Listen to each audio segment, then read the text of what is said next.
ಒಂದು ನಿಮಗೆ ಒಂದು ಟೇಬಲ್ ಜಸ್ಟ್ ಸಾಲಲ್ಲ, ಕಡಿಮೆ ಅದಕ್ಕಿಂತ ಕಡಿಮೆನೇ ಬರುತ್ತೆ. ನಿಮಗೆ ಆರಾಮ್ ಸ್ಟಾಕ್ ಮಾಡ್ಕೋಬಹುದು ರೋಲ್ನ. ಎಕ್ಸಸ್ ಆದ ತಕ್ಷಣ ಪ್ರೆಸ್ ಮಾಡ್ರಿ, ಈ ತರ ಬಂದ್ಬಿಡುತ್ತೆ. ಇದ ನಂತರ ನೋಡ್ರಿ ಆಟೋಮೆಟಿಕ್ ಫೋಲ್ಡ್ ಮಾಡ್ಕೊಂಡ್ಬಿಟ್ಟು ಜಸ್ಟ್ ನೀವು ಇದು ಮಾಡ್ಕೊಂಡ್ರೆ ಸರ್. ನೀವು ನೋಡ್ರಿ ಆ ಗ್ಲಾಸ್ ಬಾಟ್ಲ್ ಇಟ್ಬಿಟ್ಟು ರ್ಯಾಪ್ ಮಾಡ್ತೀನಿ ನೋಡ್ರಿ. ರ್ಯಾಪ್ ಮಾಡ್ಬಿಟ್ಟು ಜಸ್ಟ್ ನಾವೇ ಲೈಟ್ ಆಗಿ ಹೊಡೆದ್ರು ನೋಡ್ರಿ ಅದು ಏನಾಗಲ್ಲ ನೋಡ್ರಿ, ಹೊಡೆದ್ರು ಏನಾಗಲ್ಲ. ಸೊ ಆ ಥರ ನಿಮಗೆ ಯೂಸ್ ಪರ್ಪಸ್ ನೀವು ಯೂಸ್ ಮಾಡ್ಬೋದು. ಇನ್ನೊಂದು ಸೇಫ್ಟಿ ಪರ್ಪಸ್ ಚೆನ್ನಾಗಿರುತ್ತೆ, ಇನ್ನು ಯೂಸ್ ಪ್ರಿಂಟ್ ಆಗಿರುತ್ತೆ.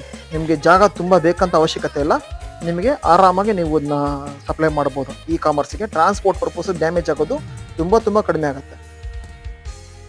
ನಿಮಗೆ ಈ ವಿಡಿಯೋ ಇಷ್ಟ ಆದರೆ ಲೈಕ್ ಮಾಡಿರಿ, ಶೇರ್ ಮಾಡಿರಿ, ಕಮೆಂಟ್ ಮಾಡಿರಿ. ಅದೇ ಥರ ಬೆಲ್ ಐಕಾನ್ ಕ್ಲಿಕ್ ಮಾಡಿರಿ, ಆವಾಗಲೇ ನಾವು ಹಾಕೋ ಎಲ್ಲ ವಿಡಿಯೋ ನಿಮಗೆ ಬರುತ್ತೆ. ಈ ಮಿಷಿನ್ ಬಗ್ಗೆ ಗೊತ್ತಾಗಬೇಕಂದ್ರೆ ಕೆಳಗಡೆ ಇರೋ ವಾಟ್ಸಪ್ ನಂಬರ್ನ ಕಾಂಟ್ಯಾಕ್ಟ್ ಮಾಡಿ. ನಮಸ್ಕಾರ.